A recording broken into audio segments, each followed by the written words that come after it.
जय हिंद साथियों, स्वागत है आपका self study classes with Sumit Jain YouTube channel में। दोस्तों एमपीजेकी की जो ट्रिकी वीडियो की सीरीज चल रही है उसी में आज हम अगला वीडियो लेकर के आए हैं और आपको मध्य प्रदेश की गुफाएं याद करवाने वाले हैं। ठीक है, तो पूरा वीडियो देखते रहें। आपको कुछ नहीं करना है, आपको टेस्ट देना है, मैं ट्रिक बताऊंगा और फिर मैप्स के माध्यम से बताऊंगा कौन सी गुफा कहाँ पर है। ठीक है, तो आपको वीडियो को लाइक करना है, शेयर करना है दोस्तों, और जो भी हमारे नए साथी हैं वो सब्सक्राइब करके बेल आइकन को जरूर दबाना है। ठीक है, तो स्टार्ट करते हैं आज का वीडियो, बने रहें पूरे।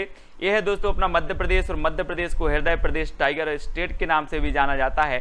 ठीक है, और मध्य प्रदेश की जो गुफाएं हैं आज उनको हम पढ़ने वाले हैं। तो सबसे पहले तो आपको टेस्ट देना है, शंकराचार्य की गुफाएं कहाँ स्थित हैं। आपको दिए जाते हैं 2 सेकंड दोस्तों, जब तक मैं आपको ट्रिक की भूमिका बता देता हूं कि शंकराचार्य से आपको नहीं लग रहा कि शंकर जी की बात हो रही है, और आपने शंकर जी के आशीर्वाद जब वो देते हैं और यहाँ पर हथेली में देखा होगा क्या बना रहता है, क्या बना रहता है, ओम। तो शंकराचार्य की गुफाएं कहाँ पर होंगी, ओमकारेश्वर में कि कटनी में, जल्दी से बताएं। तब आपका बिल्कुल सही आंसर हो जाएगा ओमकारेश्वर, क्योंकि शंकराचार्य जो गुफाएं हैं शंकर जी से संबंधित हैं, है ना। तो शंकर जी के आशीर्वाद जहां देते हैं, देखो यहाँ पर ये हथेली है और ओम बना रहता है। तो शंकराचार्य की गुफाएं कहाँ पर होंगी, ओमकारेश्वर में। ये है दोस्तों शंकराचार्य की जो गुफाएं हैं, और भी बहुत सारी गुफाएं हैं, और ओमकारेश्वर कहाँ पर है, खंडवा में है। तो याद रख लेना, आपसे कभी पूछा जाएगा कि शंकराचार्य की गुफाएं कहाँ पर हैं, तब आपको याद रख लेना कि ये तो शंकर जी की बात हो रही है, यहाँ शंकराचार्य और शंकर जी, है ना। तो शंकराचार्य अलग है, शंकर जी अलग है, लेकिन शंकर से आपको शंकर जी याद आ गए और आपको पता चला कि शंकर जी जब आशीर्वाद देते हैं तो उनकी हथेली में ओम बना रहता है। तो शंकराचार्य की गुफाएं कहाँ पर होंगी, ओमकारेश्वर में, है ना। तो आपको याद रखना है दोस्तों अगर आप एमपीपीएससी और व्यापम से संबंधित किसी भी एग्जाम की तैयारी कर रहे हैं तो अनअकैडमी ऐप आप इंस्टॉल कर सकते हैं। नीचे दी डिस्क्रिप्शन में लिंक है, ठीक है, उससे आप अनअकैडमी ऐप डाउनलोड कर सकते हैं, इंस्टॉल कर सकते हैं। यहाँ पर दोस्तों आपके लिए बहुत सारे फायदे हैं, देख लेते हैं कौन कौन से फायदे। जब आप अनअकैडमी ऐप है दोस्तों क्या करते हैं, इंस्टॉल करते हैं यहाँ से, तो यहाँ पर आपको अनअकैडमी ऐप में लॉग इन करना है। साथ ही दोस्तों यहाँ पर आपको ईमेल और फोन के माध्यम से दोस्तों आपको जब इस ऐप में आप पहुंच जाएंगे तो आप अपना गोल, यानी कि आप किस एग्जाम की तैयारी कर रहे हैं, एमपीपीएससी व्यापम, आप यहां पर चयन करेंगे, जहां पर आपको फ्री लाइव क्लासेस भी उपलब्ध होती हैं। और साथियों बात करें कि यहां पर फ्री लाइव क्लास और डेमो क्लास भी आपके लिए उपलब्ध है, तो इन क्लासों को भी आप देख सकते हैं, आपके डाउट भी यहां पर क्लियर किए जाते हैं। साथ ही यहां पर आपको लाइव क्लास भी मिलती है। फ्री लाइव क्लास में दोस्तों आपको ऑनलाइन लाइव क्लास मिलेगी, साथ ही आपके लिए टेस्ट भी मिलेगा, और टेस्ट में आपका स्कोर कार्ड भी बताया जाएगा, है ना। और साथ ही दोस्तों आपका पूरा पेपर का एनालिसिस भी किया जाएगा और आपके डाउट भी क्लियर यहां पर किए जाएंगे। ठीक है, अब बात करें दोस्तों यहां की कि जो भी आप टेस्ट देते हैं उस टेस्ट से संबंधित अगर कोई आपको डाउट लगता है तो आप टॉप एजुकेटर के द्वारा दोस्तों चैट कर सकते हैं और डाउट का सॉल्यूशन पा सकते हैं। साथ ही यहां पर आपको दोस्तों पीडीएफ भी मिलेंगी, आपको पीडीएफ भी डाउनलोड करेंगे, और ये बिल्कुल पीडीएफ बिल्कुल फ्री में मिलेंगी आपको। ठीक है, तो आपको ऐप को क्या करना है, इंस्टॉल करना है। और दोस्तों यहां पर अगर बात करें तो यहां पर जो भी आप टेस्ट देते हैं, जो भी आप टेस्ट दे रहे हैं, इसका दोस्तों स्कोर कार्ड आपके सामने मिलेगा कि आपको कितने नंबर इसमें प्राप्त हुए हैं। और उस नंबर पर दोस्तों आपको कोई डाउट लगता है तो इस में लाइव क्लास के माध्यम से आपका क्या किया जाएगा, एनालिसिस किया जाएगा कि किस प्रकार से आपने प्रश्न का जवाब दिया था। ठीक है, तो ये भी याद रख लेना। और मॉक टेस्ट भी यहाँ पर आपको फ्री में है, कितने सारे, बहुत सारे, एमपीपीएससी, पुलिस, जेल प्रहरी, सभी के लिए मॉक टेस्ट फ्री में भी उपलब्ध हैं, एमपीएसआई एग्जाम के लिए। दोस्तों अब बात करते हैं फ्री क्लास और प्लस क्लास। प्लस क्लास यानी कि इसमें सब्सक्रिप्शन आपको लेना पड़ता है। ठीक है, तो कुछ फ्री क्लासें आपको मिलती हैं अनअकैडमी ऐप में, तो कुछ क्लासों के आपके पैसे भी लगते हैं। ठीक है, तो इसमें देखें कैसे कैसे होता है दोस्तों। अगर इसमें बात करें कि जिस भी आप एग्जाम की तैयारी कर रहे हैं तो फ्री क्लास में आपको लिमिटेड आपका सिलेबस कवर किया जाएगा। साथ ही दोस्तों आपको जो टेस्ट हैं वो लिमिटेड टेस्ट मिलेंगे, है ना। और अगर प्लस क्लास की बात करें तो यहां पर आपका सिलेबस कंप्लीट कवर किया जाएगा और अनलिमिटेड प्रैक्टिस टेस्ट मिलेंगे और अनलिमिटेड यहां पर आपको पीडीएफ और नोट्स भी मिलेंगे, साथ ही ऑल डाउट सॉल्व किए जाएंगे आपको टॉप एजुकेटर के द्वारा, ठीक है। और यहां पर आपको लिमिटेड नोट्स मिलेंगे और लिमिटेड आपको डाउट सॉल्यूशन भी मिलेंगे, ठीक है। ये चीज आपको याद रखनी है। पांडव की गुफाएं कहां स्थित हैं? पांडव आपने सुना होगा महाभारत में कि कितने पांडव थे। 2 सेकंड दिए जाते हैं, आप ही उत्तर बताएंगे। पांडव की गुफाएं कहां स्थित हैं आपसे पूछा गया और आपने सोचा कि यार महाभारत में तो 5 पांडव की बात कही गई। किसने? 5 पांडव की बात कही गई, तो 5 से आपका क्या बनेगा? पचमणि। क्या बनेगा? पचमणि, क्योंकि पांडव भी 5 और पचमणि में भी 5 आ रहा है। तो पांडव की गुफाएं कहां पर होंगी? पचमणि में। ये देखो दोस्तों, ये 5 पांडव थे और ये पांडव की गुफाएं कहां पर हैं? पचमणि में हैं। अब आपको याद रखना है, ठीक है। ये है दोस्तों होशंगाबाद और यहीं पर है पचमणि, ठीक है। पचमणि है और यहीं पर जो है होशंगाबाद में सतपुड़ा राष्ट्रीय उद्यान भी है, याद रख लेना।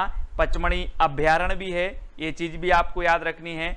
और पचमणि में एक स्थान और है जो मध्य प्रदेश का प्रसिद्ध स्थान है, वो है धूपगढ़, जो कि मध्य प्रदेश का सर्वोच्च शीर्ष पर्वत शिखर माना जाता है, ठीक है। तो उसको भी आपको याद रखना है, वो भी होशंगाबाद में है, ठीक है। और पांडव की गुफाएं भी कहां पर हैं? पचमणि में, ठीक है। याद हो रहा है? आप कभी नहीं भूलेंगे दोस्तों, एग्जाम में आ जाए 100% आप सही करके ही आएंगे। अगला बताना है आपको, बाघ की गुफाएं कहां पर है दोस्तों? बाघ, वही बाघ है। आपको 2 सेकंड दिए जाते हैं, जल्दी से उत्तर सोच लो, फिर आप खुद उत्तर बताएंगे। बाघ की गुफाएं कहां पर हैं? हम बोलते ना हमारा राष्ट्रीय पशु क्या है? बाघ। और दोस्तों बाघ के इतने पैने दांत होते हैं, इतने पैने दांत होते हैं कि अगर आपको लग जाए तो धार निकल जाएगी। क्या निकल जाएगी? धार निकल जाएगी। तो बाघ की गुफाएं कहां स्थित होंगी? कहां होंगी? जल्दी से, अब आपने उत्तर बताया है और आपका उत्तर हो जाएगा धार में, क्योंकि बाघ के दांत बहुत पैने होते हैं और अगर एक लग जाए दांत तो खून की धार निकल जाएगी। तो बाघ की गुफाएं धार में, ठीक है। ये बाघ की गुफाएं हैं दोस्तों और बाघ के पैने दांत हैं, एक लग गया यहाँ पर तो ये धार निकल गई खून की, है ना। तो बाघ की गुफाएं धार में है, ठीक है। ये है दोस्तों धार, है ना। यहाँ पर क्या है? बाघ की गुफाएं हैं, ठीक है। तो मैप के माध्यम से भी बताएंगे और टेस्ट भी, ट्रिक भी, सभी कुछ बताएंगे। आदमगढ़ की गुफाएं बताना है दोस्तों। आदमगढ़ की गुफाएं 2 सेकंड में आपको बताना है। अब यहां पर आपको ऐसा नहीं लग रहा कि आदमगढ़ यानी कि आदमी का गढ़, आदमी का गढ़, है ना। तो अब आदमी का गढ़ होगा तो वहां क्या एक आदमी होंगे कि उसके संग बहुत सारे आदमी होंगे? बहुत सारे आदमी होंगे ना, आदमी के संग होंगे। तो हो संगाबाद, हो संग, जहां वो है क्या? आदमगढ़, आदमियों का गढ़, है ना। तो आदमगढ़ आदमियों का गढ़ जहां पर बहुत सारे आदमी संग हो, तो होशंगाबाद, है ना। होशंगाबाद यानी कि जो विकल्प नंबर आपका ए है वो बिल्कुल सही हो जाएगा। ए है दोस्तों होशंगाबाद और होशंगाबाद में आदमगढ़ की गुफाएं हैं, ठीक है। ए नंबर आपका बिल्कुल सही हो जाएगा। ये बहुत सारे आदमी हैं, संगे, है ना। तो संगे, हो संगे आदमी, है ना। तो याद रखना, यहीं पर पचमणि है, यहीं पर धूपगढ़ है, यहीं पर सतपुड़ा राष्ट्रीय उद्यान है। ये चीज सभी को याद रखना है, ठीक है। सभी लोग याद रखेंगे। और बोरी अभ्यारण्य भी है यहाँ पर, है ना, बोरी अभ्यारण्य। तो ये भी मैंने अभ्यारण्य आपको ट्रिक से करवाए हैं, आप देख लेना वीडियो, वो भी आप कभी नहीं भूलेंगे। अब मारा की गुफाएं बताना है दोस्तों। मारा, हम लोग बोलते ना बहुत मारा रे आज तो क्या मारा? क्या मारा? सींग मारा। किसने? सांड ने, है ना। तो मारा की गुफाएं कहां पर होंगी? मारा तो मारा, क्या मारा? सींग मारा सर बोले। तो मारा की गुफाएं सींग से सिंगरौली, सिंगरौली यानी कि बी नंबर आपका बिल्कुल सही हो जाएगा। आप कभी नहीं भूल सकते। आपसे बोला मारा की गुफाएं, बोले हाँ सर ने बताई थी। मारा तो मारा, क्या मारा? सींग मारा, सींग मारा। तो मारा की गुफाएं कहाँ होंगी? सिंगरौली, यानी कि जो विकल्प नंबर आपका बी है वो बिल्कुल सही हो जाएगा, ठीक है। ये है सांड और सांड ने क्या मारा? सींग मारा। तो मारा की गुफाएं सिंगरौली, ठीक है। याद हो रहा है दोस्तों, ये है सिंगरौली, आपका सिंगरौली है और यहां पर है मारा की गुफाएं, ठीक है। अब आपको याद हुआ, कभी ना भूलने वाली ट्रिक बता रहे हैं दोस्तों। भीमबेटका की जो गुफाएं हैं वो कहाँ स्थित हैं? भीमबेटका की गुफाएं कहाँ स्थित हैं? और आपने एक नाम सुना होगा दोस्तों, किसका? भीम का नाम सुना होगा आपने महाभारत में, भीम, है ना। वैसे ही कुछ ऐसे आदमी होते अपन बोलते ये तो यार भीम जैसा लग रहा है ना। ऐसे ही आपका एक मित्र है भीम, और भीम जैसे ही दूल्हा बनकर आया तो आप 4-5 मित्र बैठ दे रहे, ओबे भीम दुल्ला बन गया। क्या बन गया? भीम ओबे दुल्ला बन गया, भीम ओबे दुल्ला बन गया भीम। तो कौन बन गया? भीम बन गया, ओबे दुल्ला बन गया। तो ओबेदुल्लागंज ये कहां पर है? रायसेन में है, रायसेन में। और कौन बना? तो भीम। तो भीम बेटिका की गुफाएं कहां होंगी? ओबेदुल्लागंज, रायसेन। ओबेदुल्ला बन गया भीम, ठीक है। तो ये भीम है और ये क्या बन गए? दुल्ला बन गए, और ये भीम बेटिका की गुफाएं हैं। याद रख लेना, ये ओबेदुल्लागंज रायसेन में है दोस्तों, और ये है रायसेन, ठीक है। और यहाँ पर कौन सी गुफाएं हैं? ओबेदुल्लागंज में भीम बेटिका की गुफाएं। अब आपसे सीधा पूछा जाएगा भीम बेटिका की गुफाएं कहाँ है? अब तो आप भीम का नाम आया और आपको याद आ गया कि ओबेदुल्ला बन गया, दुल्ला, है ना, दूल्हा, दूल्हा बन गया। तो इस प्रकार से रायसेन आपका बिल्कुल सही हो जाएगा। अगला दोस्तों आपको बताना भरथरी की गुफाएं कहां पर स्थित हैं। 2 सेकंड में आपको उत्तर बताना, भरथरी। तो सबका बिल्कुल सही आंसर हो जाएगा दोस्तों। क्या हो जाएगा? भरथरी की गुफाएं हैं उज्जैन में। इसको कैसे याद रखोगे दोस्तों? आपने देखा होगा कि भारत में जगह जगह क्या है? शिवलिंग है ना। महाशिवरात्रि जब आती है तो आप बहुत अच्छे से उपवास करते हो, सब कुछ करते हो। वैसे ही उज्जैन में भी महाकाल का मंदिर है, महाकाल का मंदिर है। और भारत में महाकाल बहुत जगह है, तो भारत में हरि है सब जगह, तो वो कौन से हैं? महाकाल। और महाकाल का मंदिर कहाँ है? उज्जैन में भी है। तो भरथरी की गुफाएं कहाँ पर होंगी? भारत में हरि की गुफा, हरि के जो मंदिर हैं वो महाकाल जी के हैं, और महाकाल उज्जैन में भी हैं। तो महाकाल भरथरी की गुफाएं उज्जैन में, इस प्रकार से याद कर लेना। और ये भरथरी की गुफाएं हैं, है ना। और यहाँ पर महाकाल का मंदिर भी है, और ये उज्जैन में है, ठीक है। और दोस्तों ये है आपका उज्जैन, उज्जैन जहां पर भरथरी की गुफाएं हैं, कुंभ का मेला लगता है, महाकाल का मंदिर भी है, ठीक है। तो ये तीनों चीजें ही आपको याद रखनी है। अगला है दोस्तों बिलोबा की गुफाएं कहां हैं? बिलोबा, ये बताना है आपको। 2 सेकंड में आप बताएंगे, और फिर मैं आपको ट्रिक बताने वाला हूं कि जो बिलोबा की गुफाएं हैं दोस्तों वो कहां पर हैं। आपने बिल्कुल सही आंसर बताया है, ग्वालियर। कहां पर है? ग्वालियर, यानी कि बी नंबर आपका बिल्कुल सही हो जाएगा, ठीक है। और आप देखते थे दोस्तों कि हम बोलते ना छोटा सा मेरा मदन गोपाल, है ना। तो मदन गोपाल ग्वाल ये सभी बोला जाता था कृष्ण जी को, और ये पूरा का पूरा जो मक्खन होता था उसका लौबा खा जाते थे। क्या खा जाते? आपने देखा होगा कृष्ण लीला में कि मक्खन का लौबा चुरा चुरा के अपने मित्रों को बांटते थे, खाते थे, है ना। तो लौबा खा जाते थे कौन? ग्वाल। तो लौबा यानी कि बिलोबा, और बिलोबा की गुफाएं कहां पर होंगी? ग्वालियर में, यानी कि जो बी नंबर है वो बिल्कुल सही हो जाएगा, बिलोबा की गुफाएं ग्वालियर, ठीक है। वीडियो को लाइक जरूर करना दोस्तों। ये है आपका ग्वालियर, और यहाँ पर है बिलोबा की गुफाएं, ठीक है, ग्वालियर में। अगला देखते हैं मृगेंद्रनाथ की गुफाएं कहाँ स्थित है। मृगेंद्रनाथ की गुफाएं बताना है दोस्तों। अब आपको 4 विकल्प हैं और 2 सेकंड भी आपको हैं। और आपने रामायण भी देखी होगी, अभी लॉकडाउन में जब रामायण चल रही होगी, और मृग के पीछे पीछे दौड़ते हैं कौन? श्री राम। किसके कहने पर? किसके कहने पर? पत्नी के कहने पर, पत्नी सीता माता के कहने पर। तो किसके पीछे दौड़ रहे हैं? मृग के। तो मृगेंद्रनाथ की गुफाएं कहाँ होंगी? पाटनी गांव, क्योंकि पत्नी सीता के कहने पर मृग के पीछे पीछे दौड़ रहे थे। तो मृग के पीछे पीछे दौड़ रहे थे पत्नी के कहने पर, तो पाटनी गांव, है ना। मृगेंद्रनाथ की गुफाएं पाटनी गांव, रायसेन, है ना, रायसेन में। तो ये चीज आपको याद रखनी है दोस्तों। मृगेंद्रनाथ की गुफाएं पूछी जाती हैं कई बार, पाटनी गांव रायसेन में है, ठीक है।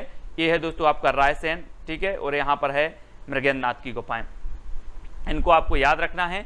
अगला याद ही दोस्तों, अगर आप प्लस सब्सक्रिप्शन लेते हैं, है ना, तो यहां पर एक वर्चस्व नाम से एक मैगजीन भी आपको मिलेगी, जिसके माध्यम से आप समसामयिकी को कवर कर सकते हैं, ठीक है। अब बात करेंगे दोस्तों कि यहां पर कौन कौन से कोर्स अभी वर्तमान में चल रहे हैं। तो यहां पर MPSI का बैच कोर्स चल रहा है 2 अक्टूबर से, है ना। MPSI बैच कोर्स, और MPPSC का भी चल रहा है मेंस, ठीक है। तो ये फाउंडेशन बैच, ये सारे बैच यहां पर चल रहे हैं दोस्तों। MP पुलिस, ये बैच यहां पर स्टार्ट हो चुके हैं। तो आप भी इन बैच इसमें शामिल होकर आप भी दोस्तों इन वीडियो के माध्यम से अपनी तैयारी को सुदृढ़ बना सकते हैं। ठीक है, बात कर लेते हैं एडमिशन फीस की, है ना, प्लस सब्सक्रिप्शन की।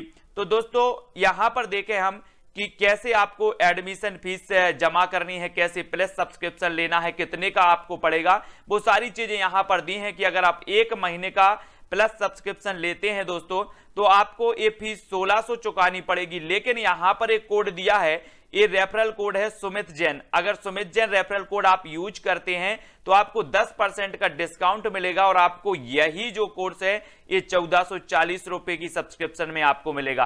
ठीक है, आप 3 मंथ का सब्सक्रिप्शन लेते हैं तो ये 4000 में आपका पड़ेगा, लेकिन आप कोड के बाद ये 3 मंथ का आपको कितने में पड़ेगा, मात्र 3600 रुपए में। ठीक है, तो ये 10% डिस्काउंट भी आपको मिल जाएगा। और दोस्तों 6 मंथ में आपको 7200 रुपए का है और 10% में आपको लेस होकर के 6480 रुपए का हो जाएगा। आपको कोड यूज करना है सुमित जैन और आपको 10% का डिस्काउंट भी मिल जाएगा। ठीक है, और 12 मंथ की बात करें तो ये 8800 रुपए का रखा गया है, लेकिन 10% डिस्काउंट में आपको 7920 रुपए का ये 12 महीने तक आप इसमें पढ़ाई कर सकते हैं। ठीक है, 24 मंथ के लिए आपको दोस्तों 12800 का कोर्स है और 10% डिस्काउंट के बाद 11520 है। यानी कि आपको सुमित जैन ये रेफरल कोड आप यूज करेंगे तो आपको 10% डिस्काउंट मिलेगा। और साथ ही नीचे लिंक दी है दोस्तों डिस्क्रिप्शन में, तो वहां से आप अनअकैडमी ऐप इंस्टॉल करें और बहुत सारे फायदे पाएं। निःशुल्क क्लासें भी यहां पर उपलब्ध हैं, साथ ही आप प्लस सब्सक्रिप्शन ले सकते हैं, डाउट भी आपके क्लियर किए जाते हैं, एनालिसिस किए जाते हैं। तो अभी आप डाउनलोड करें दोस्तों अनअकैडमी ऐप। ठीक है, और वीडियो को लाइक और शेयर जरूर करें। जय हिंद।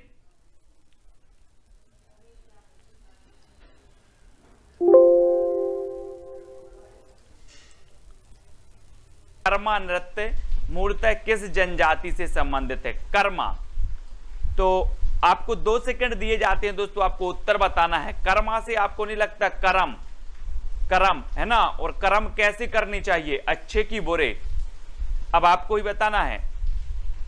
तो आपका बिल्कुल सही आंसर होगा कि हमें कैसे कर्म करना चाहिए, गुड। कैसे करना चाहिए, गुड, यानी कि अच्छे। तो कर्मा नृत्य किससे संबंधित होगा, गुड से बनेगा आपका गौड़, यानी कि जो विकल्प नंबर आपका ए है वो बिल्कुल सही होगा। ठीक है, कर्मा नृत्य ये बहुत ही महत्वपूर्ण नृत्य माना जाता है दोस्तों, और ये नृत्य गौड़ जनजाति द्वारा, मूलतः ये नृत्य गौड़ जनजाति द्वारा किया। वैसे तो बहुत सारी जनजातियों के द्वारा किया जाता है, लेकिन मूलतः ये गौड़ जनजाति का नृत्य है, यानी कि जो ए नंबर है वो आपका बिल्कुल सही हो जाएगा। ठीक है, तो ए है दोस्तों आपका कर्मा नृत्य, बहुत ही प्यारा नृत्य है और गौड़ जनजाति का नृत्य है, तो इसको आप देखें, है ना।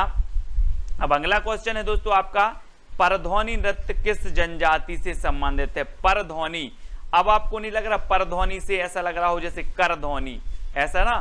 तो अब एक बात बताना कि आपकी अगर करध्वनि टूट गई है तो आप काय में रखोगे? काय में रखोगे, बोरी में रखोगे कि बैग में रखोगे? तो बिल्कुल सही आंसर बताया ना आपने कि बैग में। तो परध्वनि जो नृत्य है वो कौन से जनजाति से संबंधित है? बैगा जनजाति। और ये है दोस्तों करध्वनि, है ना, और इससे बना परध्वनि। परध्वनि बोला तो आपको लगा करध्वनि, और करध्वनि टूट गई तो हम रखेंगे बैग में। तो परध्वनि नृत्य किससे संबंधित होगा? बैगा जनजाति से। ठीक है, इस प्रकार से याद रखना है। और ये है दोस्तों परध्वनि नृत्य। ठीक है, बहुत ही महत्वपूर्ण है। बैगा जनजातियों की जो है विवाह के समय गाया जाता है ना, परध्वनि नृत्य, तो इसको याद रखेंगे। अब आपको बताना दोस्तों सैला नृत्य मूलतः किस जनजाति से? सैला, अब सैल से बना सैला, सैल से क्या बना? सैला, और सैल आपको क्या करना है? गुड़। क्या सेल करना है? गुड़ सेल करना है। तो गुड़ से कौन सा बनेगा? फिर से बन जाएगा दोस्तों आपको क्या? गौड़ जनजाति। सेल करना है आपको गुड़, तो गुड़ से आपका गौड़, है ना, गौड़ या गुड़, तो आपका आ नंबर बिल्कुल सही हो जाएगा। आपसे पूछा जाएगा सैला नृत्य किससे संबंधित है? तो सैला से आप बोलेंगे सर सेल, और सेल करना है हमें गुड़, और गुड़ से गौड़ आपका बिल्कुल सही हो जाएगा आ नंबर का। ठीक है, अब दोस्तों यहां पर देखें, ये सैला नृत्य है, बहुत ही प्यारा नृत्य है, बहुत ही प्रसिद्ध है, गौड़ जनजाति द्वारा ये नृत्य किया जाता है। ठीक है, आगे देखते हैं हुलकी नृत्य मूलतः किस जनजाति से संबंधित है? हुलकी, तो 4 विकल्प हैं, 2 सेकंड भी आपको दिए जाते हैं। क्या हो जाएगा उत्तर आपका?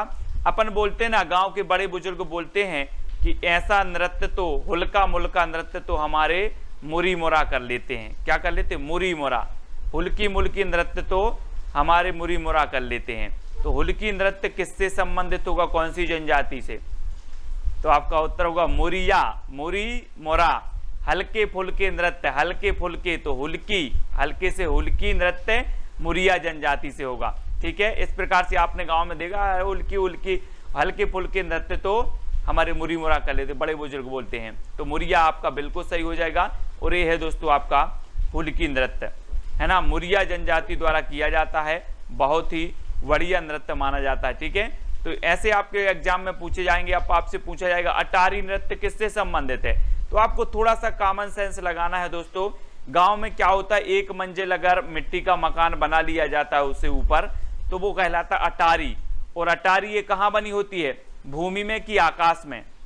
अटारी कहां बनेगी? अटारी बहुत सारे लोग गांव से होंगे, उनको पता होगा अटारी, और अटारी बनती है भूमि से। तो अटारी नृत्य मूलतः किस जनजाति से संबंधित होगी? भूमिया। भूमिया यानी कि जो बी नंबर है वो आपका बिल्कुल सही हो जाएगा। ठीक है, तो याद रख लेना दोस्तों, ये है अटारी नृत्य, है ना, अटारी नृत्य। आप देखें इसको, और ये भूमिया जनजाति से संबंधित है। अगला क्वेश्चन आपको बताना दोस्तों, कहरवा नृत्य मूलतः किस जनजाति से संबंधित है? अब जब हम गौड़ जनजाति के जितने नृत्य हैं उनको हम गुड़ से रिलेट कर रहे हैं, तो अब रबा भी हम काय से निकालेंगे? रबा। कहरवा तो रबा, रबा काय का मिल रहा है आपको? गुड़ का। काय का? रबा, गुड़ का, है ना, गुड़ का थोड़ा सा रबा दे दो, हम बोलते हैं थोड़ा सा रबा दे दो गुड़ का। तो कहरवा जो नृत्य है वो किससे संबंधित होगा? गौंड, है ना। तो याद रखें, ठीक है, सभी लोग याद रखेंगे, कहरवा नृत्य गौंड जनजाति से संबंधित होगा। और ये है दोस्तों कहरवा नृत्य। देखें कितना प्यारा नृत्य है कहरवा, है ना, और ये गौंड जनजाति से संबंधित है, ये चीज भी आपको याद रखनी। ठीक है, अगला देखते हैं दोस्तों, भगोरिया नृत्य मूलतः किस जनजाति से संबंधित है? भगोरिया। अब एक चीज बताना दोस्तों कि जब अंग्रेज हमारे भारत में आए तो सभी जनजातियों ने, जातियों ने, सभी ने सहयोग किया। वैसे ही भील जनजाति ने भी किया, कहा था कि यहाँ से भगो। किससे बोला था? भगो, अंग्रेज भगो, तो भगो से भगोरिया। और किसने बोला था? भील जनजाति, है ना। तो भगोरिया नृत्य किससे संबंधित होगा? भील जनजाति से संबंधित होगा। और भा से भगोरिया भी आया और भा से आपका भील भी आया। तो ऐसा पूछा जाता है, भगोरिया नृत्य भील जनजाति से संबंधित है। और ये है दोस्तों आपका भगोरिया नृत्य, है ना, ये भील जनजाति के लोग करते हैं, बहुत ही बढ़िया नृत्य है ना। अगला बताना दोस्तों, सुआ और डांडरिया नृत्य, सुआ और डांडरिया नृत्य किस जनजाति से संबंधित है? अब एक चीज बताना दोस्तों, सुआ तोता को बोला जाता ना, सुआ, है ना, हम बोलते सुआ सा पढ़ाते हैं यार, लेकिन तुम्हें समझ में नहीं आता। तो सुआ को डंडे से मारा, सुआ को डंडे से मारा और काय में रख लिया? बैग में रख लिया। तो सुआ और डांडरिया नृत्य किससे संबंधित होगा? बैगा जनजाति से।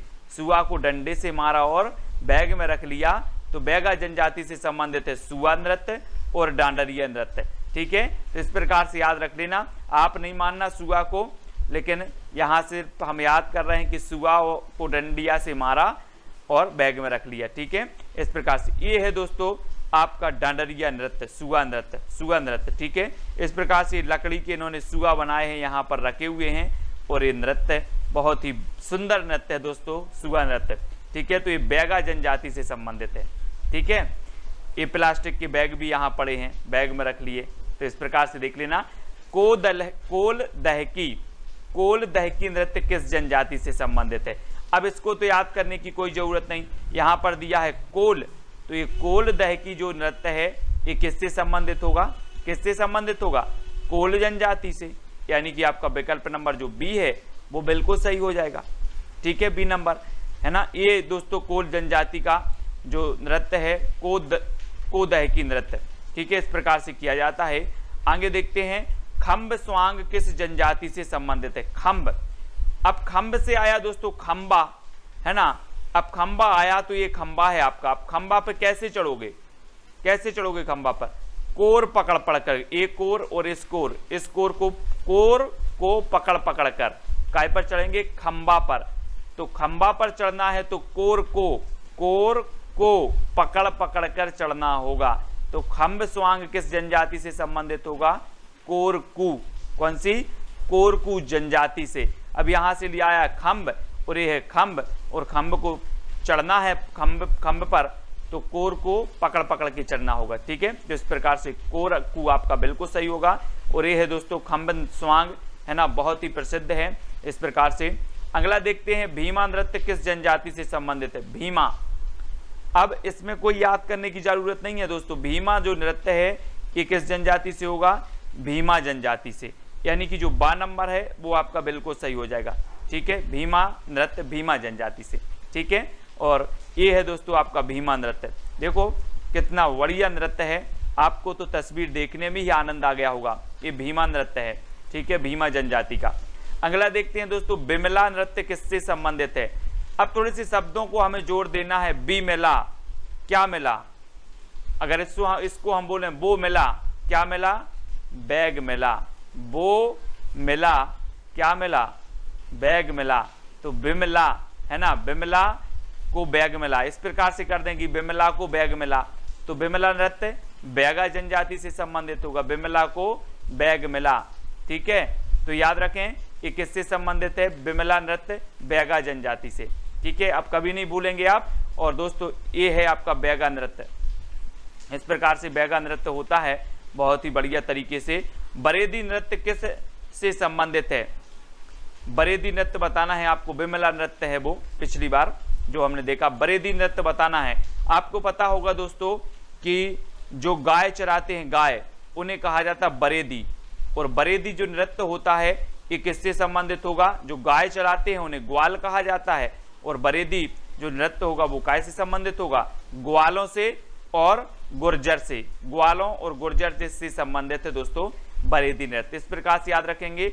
और ये है दोस्तों बरेदी नृत्य, बहुत ही प्रसिद्ध बरेदी नृत्य माना जाता। तबीयत खुश हो जाएगी अगर आप एक बार देखेंगे तो, है ना। और ये ग्वालों और गुर्जर से संबंधित होता है। ठीक है, तो ये चीज याद रखना।